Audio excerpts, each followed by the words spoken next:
Hello students. Yes, today we will read our science chapter number 9. The name of the chapter is water. It's very easy and very interesting chapter. First of all, what to do? Yes, very intelligent kids. We will bring your books, open your books and it's page number 69. And what to do with this? You will listen to the video and you will see on your books only. No need to watch mobile when we are reading.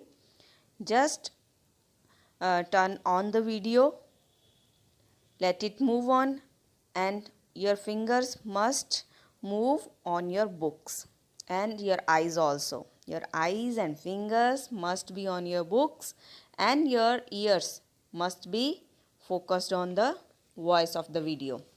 चलिए सुनते हैं। तो जब अपने इसको इतने ध्यान से सुनेंगे तभी ये चैप्टर अपने लिए बहुत इजी बनेगा। तो मुझे पता है कि जब आप इसको अच्छे से सुन लोगे then you will be able to do your workbook by yourself only. देखना अभी जब नेक्स्ट डे अपने वर्कबुक करेंगे तो आप ये सारी वर्कबुक का सारा वर्क आप अपने आप सॉल्व करोगे। आई नो इट, बट उसके लिए कंडीशन आप ये वीडियो को ध्यान से सुनो और जिसने भी ध्यान से सुन लिया वो अपना नेम कमेंट बॉक्स में लिखेगा और बताएगा कि उनको ये लेसन कैसा लगा, और जो पेज डिफ़िकल्ट लगा उसके आगे वो भी आप कमेंट बॉक्स में डालेंगे, ma'am this page is easy, this page is difficult. Okay, चलिए स्टार्ट करते हैं अपना। The lesson is water. Thrill in store. क्या चीज़ इसमें अपने को मिलने वाली है जो हमने बहुत ज़्यादा इंटरेस्टिंग लगेगी। इसमें एक चीज़ के बारे में बताया हुआ है जो बहुत ही अमेजिंग है, and that amazing thing is the Dead Sea. The Dead Sea is a sea located in the Middle East between Jordan and Israel. You don't know to swim, yet you don't sing in the Dead Sea. आपको पता है एक सी है जिसका नाम है dead सी। वो dead सी कहाँ पे है? मिडल ईस्ट में जॉर्डन और इज़राइल ये कंट्रीज़ हैं, इनके बीच में ये डेड सी लोकेटेड है। और आपको पता है कि अगर आपको स्विमिंग नहीं भी आती even then you will not sink in the Dead Sea. आप फिर भी उस सी में, उस समुंदर में जाके भी डूबोगे नहीं। बताओ क्यों? कभी ऐसा होता है कि डीप वाटर हो, हमें तैरना नहीं आता और हम उसमें डूबे ही नहीं? How is it possible? Swimming pool में भी अपने जाते हैं तो अपने को डर लगता है ना अपने डूब जाएंगे, तो इतने बड़े समुंदर में हम क्यों नहीं डूबेंगे? क्या रीज़न हो सकता है इसका? जानना चाहते हो? तो इसका आंसर आपको इसी लेसन में मिलेगा। दूसरा लेसन का ये जो रहस्य है, ये जो अमेजिंग बात है, इसका आपको फैक्ट अगर जानना है तो ये वाले लेसन को आपको ध्यान से सुनना है। तो पढ़ना स्टार्ट करें? Okay, curious to know the answer, read the lesson ahead. Salt particles and a blob of oil were good friends, and one day they started playing hide and seek. Let's see what happens. आप लोग hide and seek play करते हो ना? Hide and seek is the game, Hindi में इसको अपने बोलते हैं लुका छुपी। तो ऐसे ही ये गेम प्ले कर रहे थे। कौन? बच्चे नहीं थे। कौन था?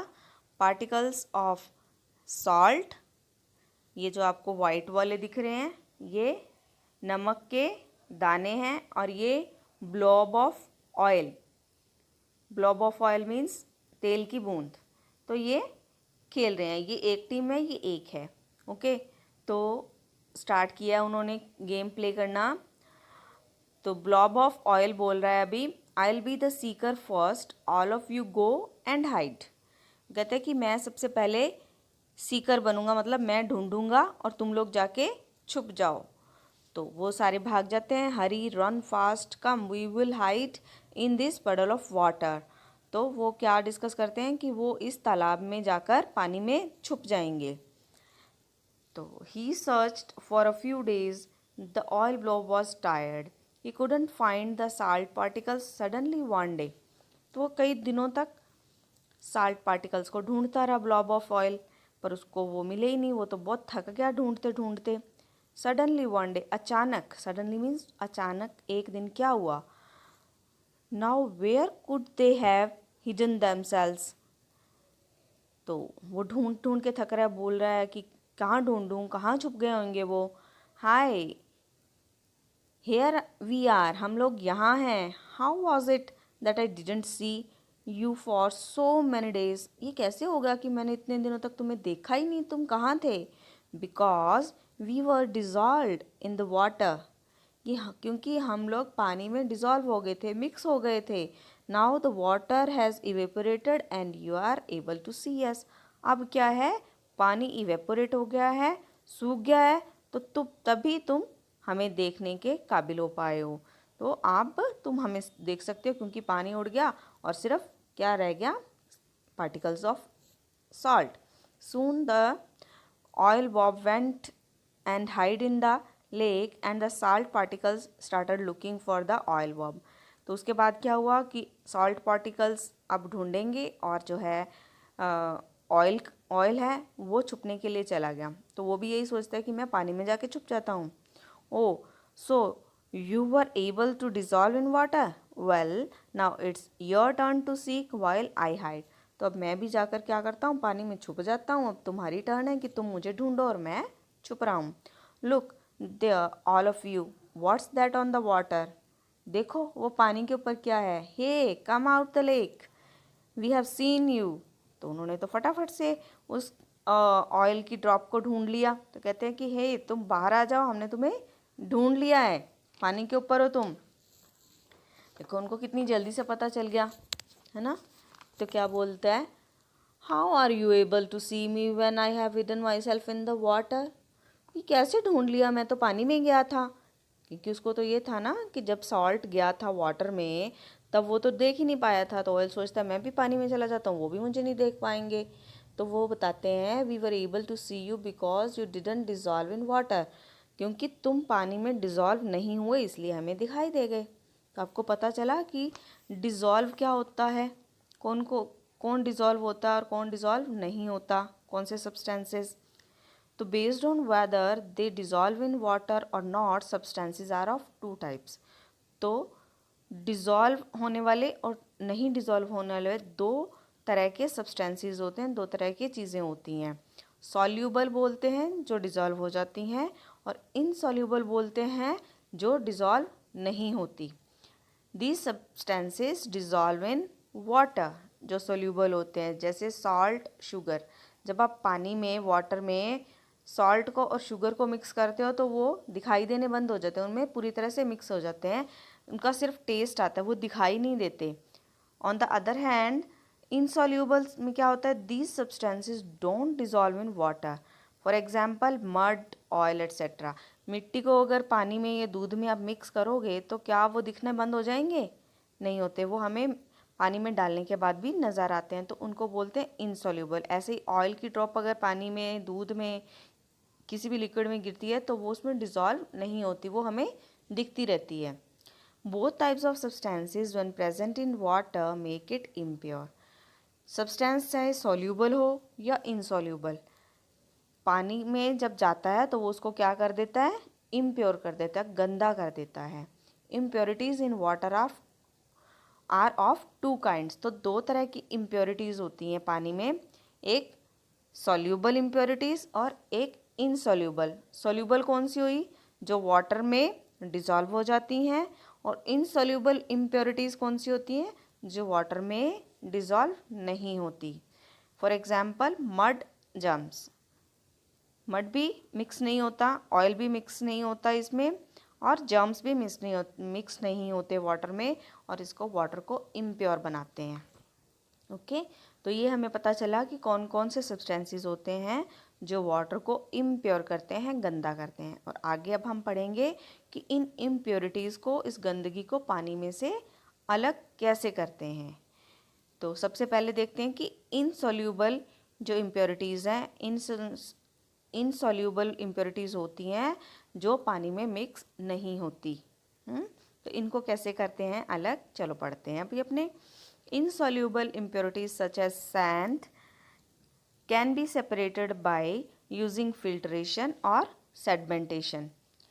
Sedimentation और filtration दो प्रोसेस होते हैं जिससे कि पानी में से insoluble impurities को अलग किया जा सकता है. सेपरेट करना मतलब अलग करना. तो पहले हम पढ़ते हैं फिल्ट्रेशन. पानी फिल्टर करते हैं ना अपने, तो फिल्टर कैसे होता है, ये इसका प्रोसेस है। A mixture of sand and water can be separated using filtration. Filter करके हम पानी को और सैंड को अलग कर सकते हैं। तो इसका प्रोसेस है। A filter paper is folded like a cone and kept inside the funnel.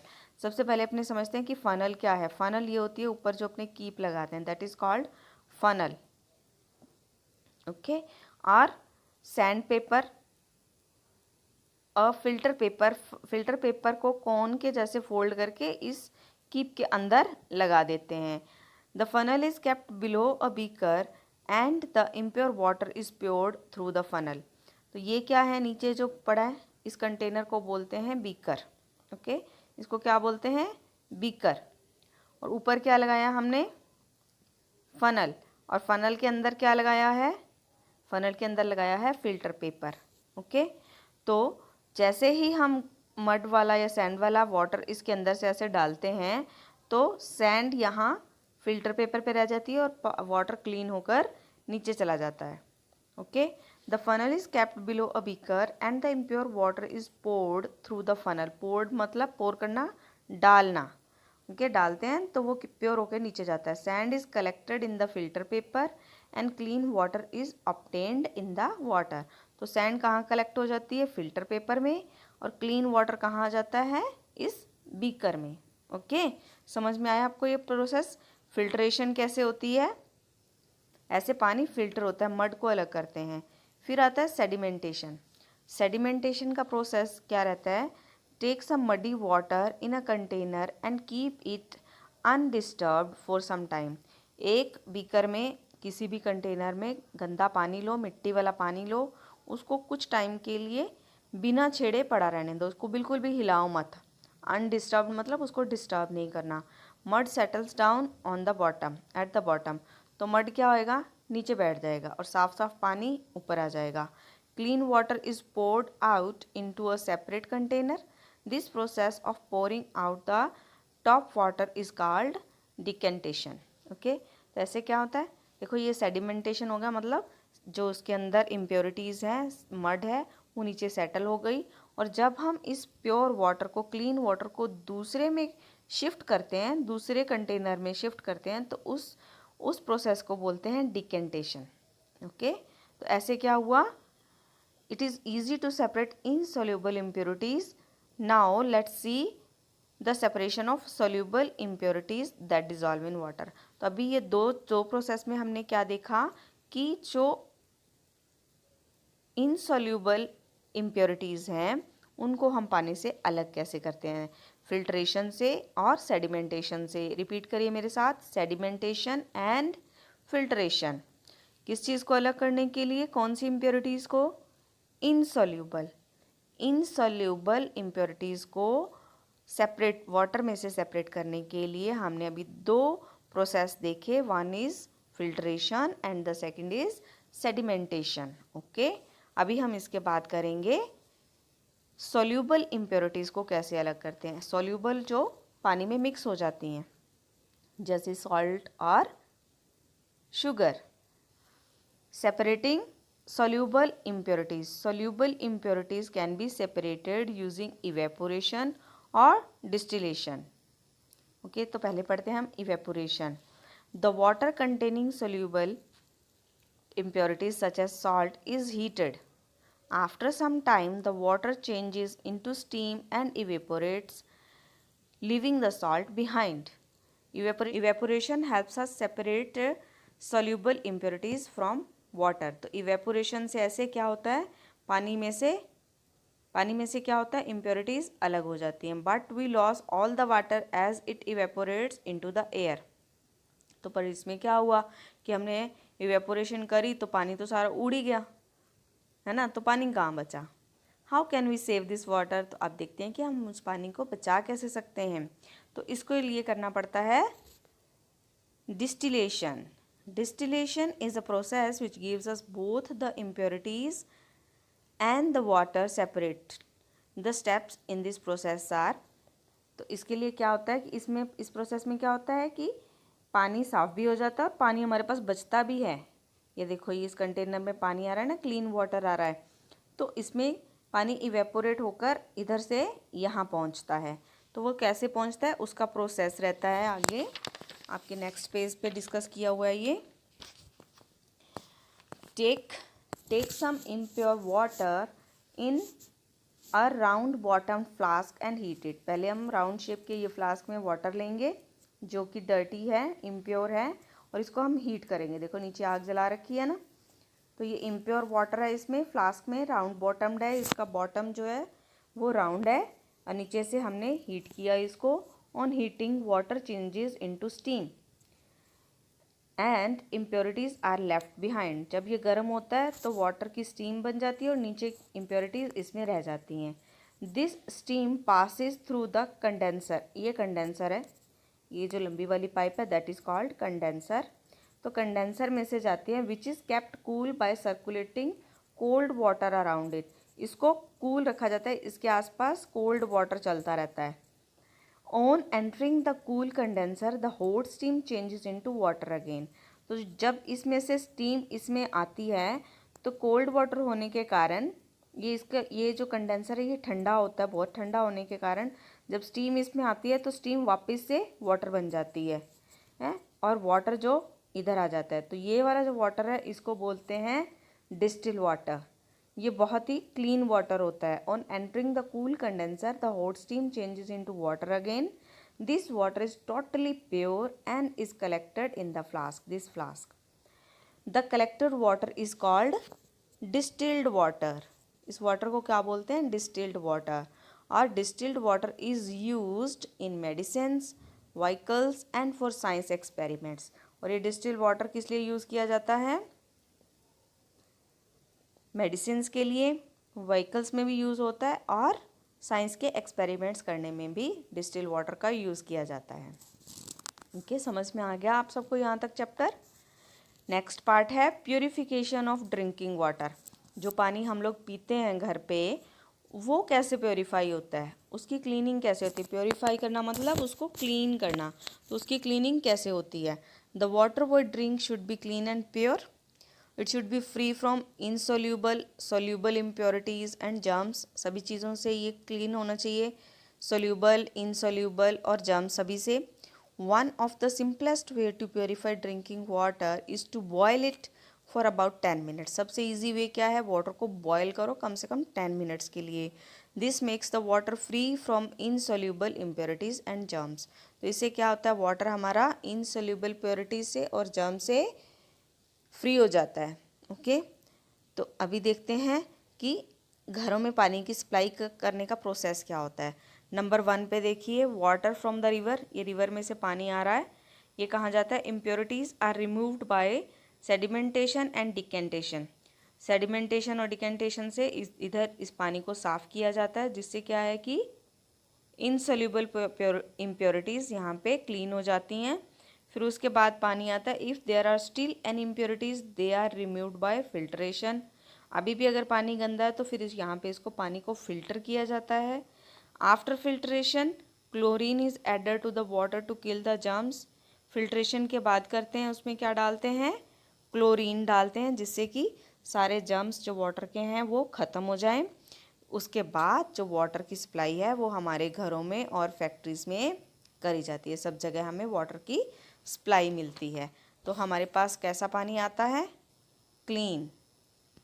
Okay, तो इसके बाद आता है हमारा next topic, floating and sinking. आपने देखा होगा कि कुछ चीज़ों को हम पानी में डालते हैं तो वो फ्लोट करती हैं और कुछ चीज़ों को डालते हैं तो वो सिंक करती हैं, मतलब पानी में डूब जाती हैं। तो ऐसे ही कुछ ये होता है कि डेड सी में हम लोग डूबते क्यों नहीं, सिंक क्यों नहीं होते, फ्लोट क्यों करते हैं, उसके ऊपर क्यों उतारते रहते हैं। अभी इसका रीज़न हम यहाँ पे पढ़ेंगे।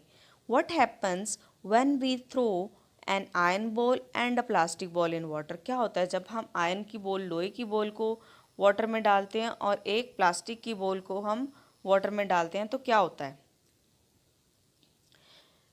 देखो, प्लास्टिक की बॉल तो फ्लोट करने लग जाती है, लेकिन जो लोहे की बॉल होती है वो क्या करती है? डूब जाती है पानी में। You have often seen that some objects like a lemon or a plastic ball float on water while some objects like a stone or an iron ball sink in water, है ना। This is because the iron ball is heavier than water, क्योंकि वो पानी से heavy होती है। Whereas the plastic ball is lighter than water, वो पानी से हल्की होती है। So the plastic ball floats on water while the iron ball sinks in water. So objects heavier than water sink in it while objects lighter than water float in it. Okay?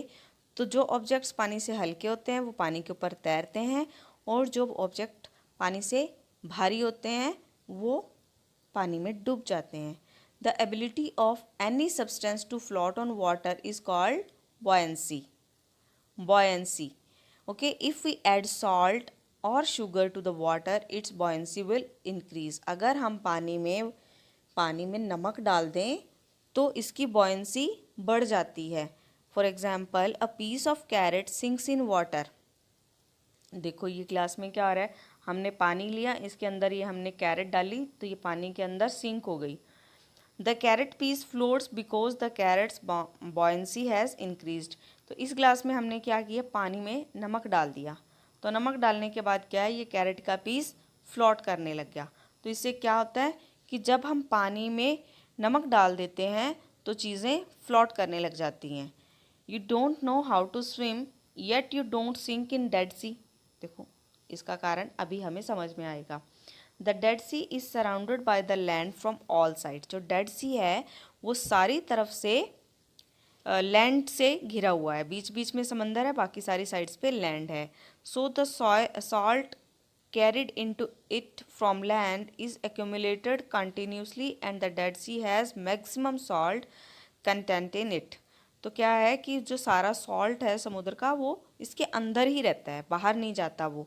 तो इस वजह से क्या है, so it gives more buoyancy to the body and you float in it. तो इसकी हमारी buoyancy बढ़ जाती है उस वाटर की, तो इसलिए हम इस डेड सी में फ्लोट करते रहते हैं, डूबते नहीं हैं। You can read a newspaper by keeping yourself afloat in the Dead Sea. इस सी में आप देख रहे हो कि क्या है, एक कोई ह्यूमन बीइंग है, वो पानी के ऊपर ऐसे ही बैठ के न्यूज़पेपर पढ़ रहा है और वो नीचे डूब भी नहीं रहा।